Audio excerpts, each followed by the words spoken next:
Music is shaped by culture. It reflects the changing times, movements, and major events of the day. One genre that embodies these attributes is rock music, a staple of American culture, which has had its influence spread worldwide. To understand how we got modern metal, indie rock, and pop punk, let's go all the way back. Rock and roll music officially became popularized in the 1950s. Popular artists of the time included Elvis Presley and the Beach Boys. But before they got a foothold in this burgeoning genre, we had blues, jazz, country, doo-wop, and gospel.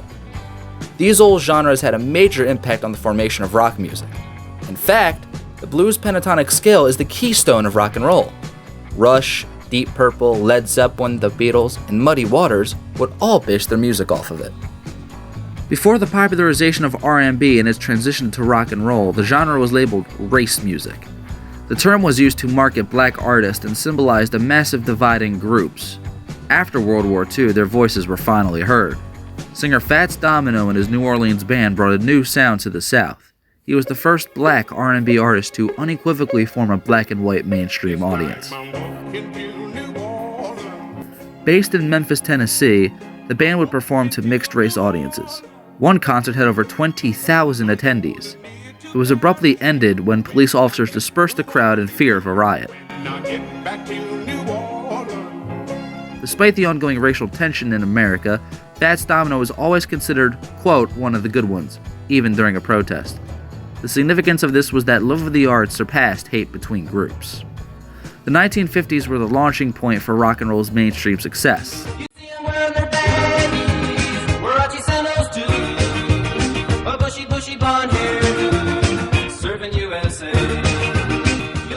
Little Richard, Ike Turner, Elvis Presley, Ray Charles, and the Beach Boys were some popular names on the scene.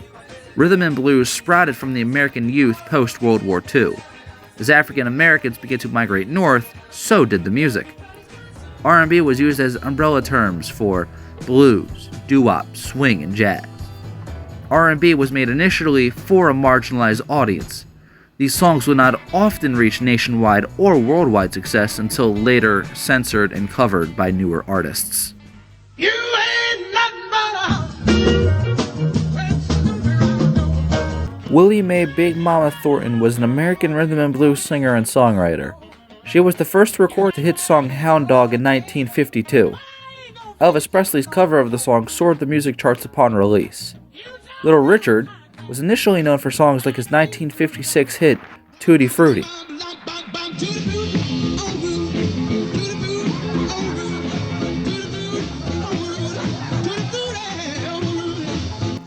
Nashville singer Pat Boone, who overheard the song while recording with Fats Domino's band, released a clean cover that soared to number 2 on the Billboards the same year.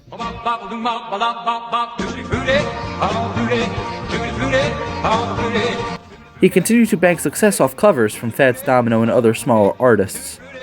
In later interviews, Boone reported unapologetic pride in his work, to the disdain of Little Richard. In contrast, Elvis Presley grew fond of rhythm and blues.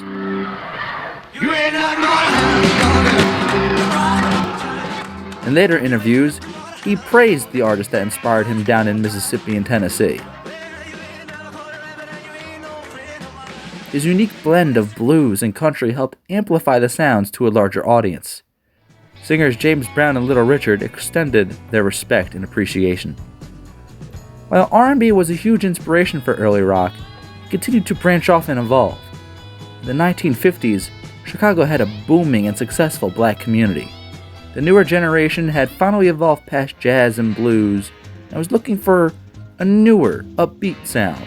In 1953, a quartet called the Spaniels emerged on a busy street corner.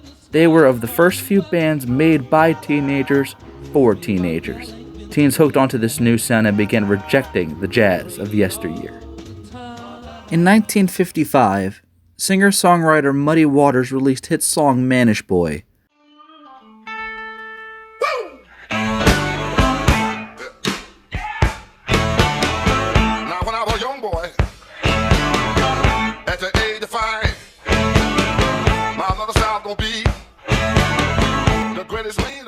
The Mississippi-born singer discussed being seen as less than human growing up in the South. Even as adults, African Americans were often addressed like children. The song celebrated his freedom from the South after moving to Chicago. The phrase, "I'm a man," would carry on to be a Southern civil rights mantra throughout the 60s. Subsequently, his song lived on in the Chicago blues scene. The 1960s solidified the division between jazz and rock and roll.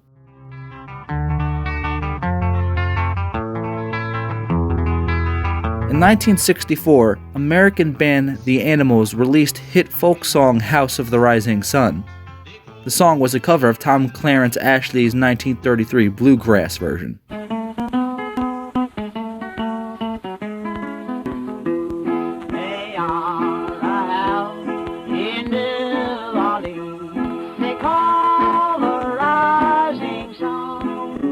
The song was recorded by multiple artists between 1940 and 1960, but the Animals take credit for popularizing the song as we know it today.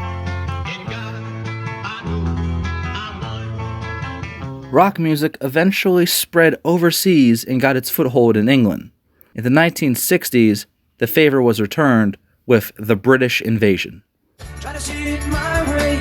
Do I have to keep on talking till I can go on? The Beatles, formerly known as the Quarrymen and the Silver Beatles, soared to success. They were heavily inspired by the voices of Elvis, Buddy Holly, and Little Richard. The Beatles ushered in a wave of other successful groups, like the Zombies, The Who, and the Rolling Stones. People try to put us to down, talking about my generation, just because we get around. Talking about my generation. In 1964, the Rolling Stones released their self-titled first album. In December 1965, The Who released their first album, My Generation, in the UK, which would release in the US 1 year later. Rock is a culmination of struggle, rebellion, storytelling, and hope. As the genre progressed, a new brand of independence was born.